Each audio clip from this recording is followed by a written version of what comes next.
I wanted to talk about the Travis Kalanick appearance on the All In podcast. And he comes on the show multiple times throughout the year. I think he's done appearances on the summit that they do. For those that don't know, Travis was the founder of Uber, and then he had some kind of tumultuous times at the company. And now he is focused on not technically the Uber side of things, but he has a company called Cloud Kitchens, which I think was a really clever way to capitalize on that IP of that language becoming popular. But then he also has a company called Lab Robotics.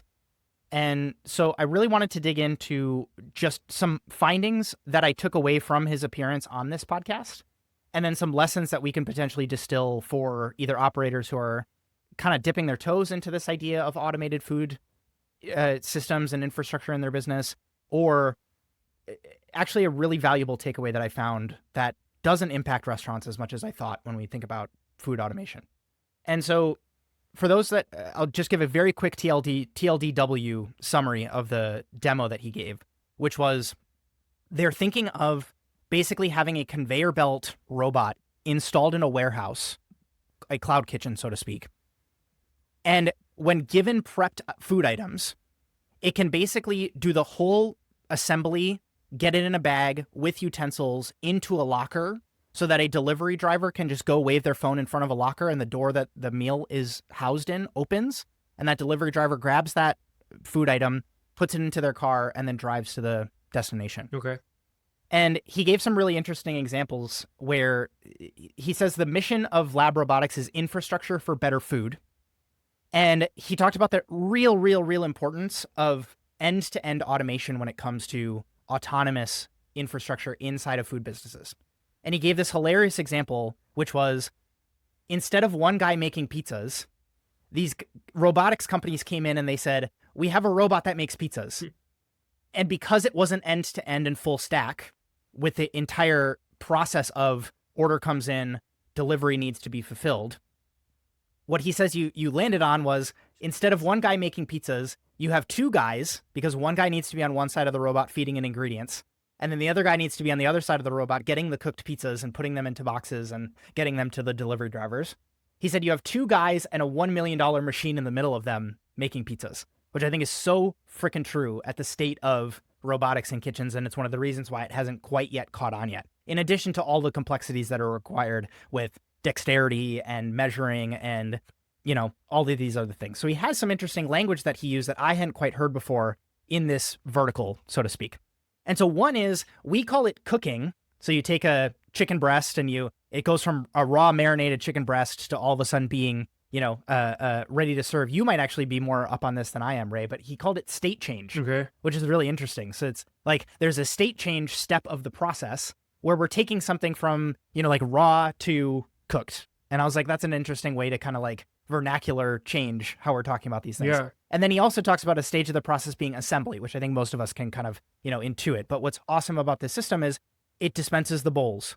It dispenses exactly to the gram, however many, grams of chickpeas need to be in this, bowl that you're making. He shared some really interesting industry stats. Still, even at this age of, we think DoorDash has saturated everything and delivery apps on your phone are offering this unprecedented convenience, he says, still, quote, 85% of all meals are still at home.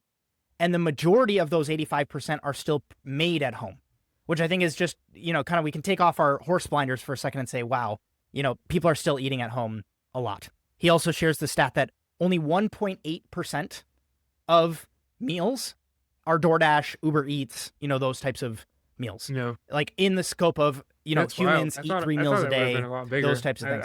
I thought it would have been higher too. And that totally surprised me.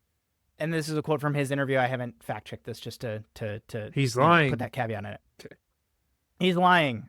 So here, interesting takeaways. One was owning the stack is going to be super, super, super important.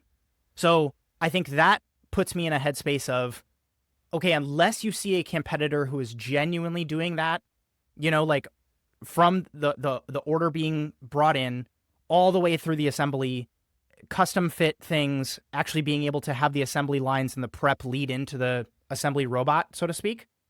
It's not that we don't need to be worried about them, but it might not be economically feasible with the way that certain things cost right now for them to actually usurp your business. from a competitor standpoint. Number two, he talked about this idea of we can take labor costs from, he says, in cloud kitchens right now, in the traditional sense of how they're running them, labor costs is anywhere from 30 to 35%. And he said, with this autonomous end-to-end process with automation, we can drive those costs down to 7 to 10%. And even that as a concept, whether it's true or not, again, we need to see how this plays out when it actually hits scale. Yeah. Actually, if people end up, supply and demand. But that is a gargantuan savings that I don't tell me another way that people are going to be able to hit that. It's really hard to argue, the other side of how we're going to be able to cut costs down in that way.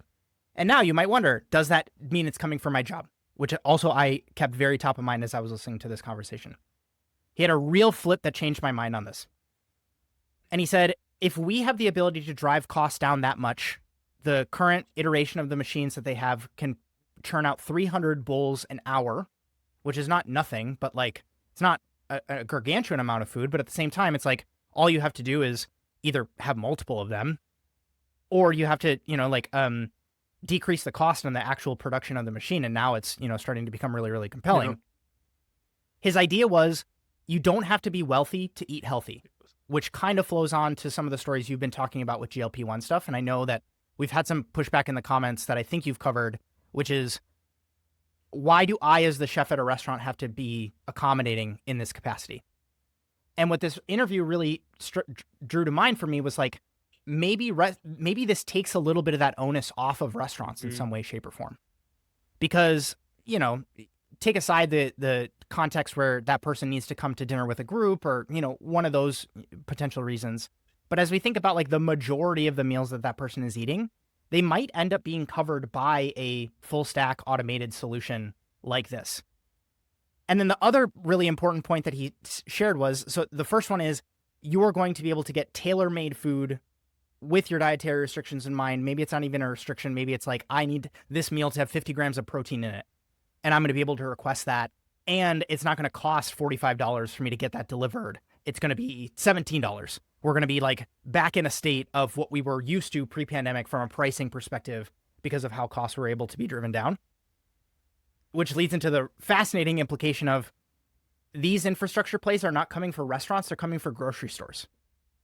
Because if you think about it, if I can pay the same amount, the meme on Twitter, I think at least, is why would I buy all the ingredients for pad thai when I can just, I spent $40 to do the ingredients for pad thai, or I could do $27 to order pad thai from my favorite Thai place? That is actually the problem now, is that grocery stores are now the actual person who's going to be at risk here. Because with food costs going up from a just raw product perspective and the grocery stores need to make their margin, now we're really in a pickle, because why would I go and, it's a time saving thing now, because now I can pay the exact as it would be to get the raw ingredients, and I don't have to spend the time to actually cook it myself. Oh my goodness, now this is a huge unlock. And what are some of the other implications that come from this with, I know Blue Apron kind of had a boom and a bust with getting prepped ingredients, so to speak, delivered to your place. But, he talks about this idea of people love cooking at home. Is there a world where we could, get an 80% ready to eat meal delivered to somebody's house and they actually do the final things at home because we were able to get so many of the steps of the process? Maybe the meat is already braised and we have the pasta ready to go, and all you need to do is just kind of heat up the sauce and the braised meat and the, pasta together. And now it's you have a pretty compelling meal at home for a fraction of the cost of what you're used to from some of these delivery companies. And so we'll link the full interview. It's it's in the first 15 minutes of the podcast. They talk about a bunch of other stuff in startup and tech land in the rest of it. But I thought it was just a really interesting, my ears perked up when I was listening to this, because I, one, didn't think it was going to come for grocery stores. I hadn't quite done that math in my head. And two, this idea of what happens in a world where we can drastically reduce the cost of meals, not just from a financial perspective, but how much time humans are spending cooking on what he talks about is that 85%. This is not replacing restaurants. We still will want to go out to eat in those places where we're going to experience hospitality. But man, I was just struck by some of the implications of this. Yeah, it reminds me of actually in Naperville here, a Sweet Greens Infinity Kitchen. I don't know if yes, we have one of those in Seattle too. Yeah, I haven't been to one yet. I don't know if you have been. Yeah, I've been there. I mean, and I think back to your labor thing, I mean, they still have 5, 7 employees back there making sure everything runs. It's just like the friction of the longer tasks, I think that it does is like helping with that. And I'm sure it saves on labor. But yeah, it just reminds me of that. And yeah, I agree with you. Like 300 portions doesn't sound like a large amount, but if that's like, I mean, that's a lot of customers. That's more than a restaurant cover in a single night. Like is a sizable amount. I would say that like with food automation, like there is a lot of progress, but I do think we overstate where it's at. I do think that you still need a ton of manual labor in the food industry. I don't actually don't see it as one of the more AI ridden or automation driven spaces. You'd be surprised at how many large companies still rely on manual labor because food is so finicky and tricky to get right. So yeah, I think anything that takes us a step towards that automation is interesting, but at the same time, it's also interesting to see how like you still will need labor in a sense. And regarding diner expectations, yeah, I mean, with costs of things going up, I do think the preparedness of a meal is what people want, whether or not it's cooked or they just simply have to cook different things for themselves. But yeah, it'd be interesting to see where it goes. And obviously, he's someone who's shaken up an industry before. So if his sights are set on like food automation, then obviously it's something to be watching out for. Well, and he talks about the idea of the infrastructure needing to be built because he said with Uber, it was so clear to see that the roads as an infrastructure piece were already built for cars to drive on. And a large swath of people had cars that weren't used 95% of the day.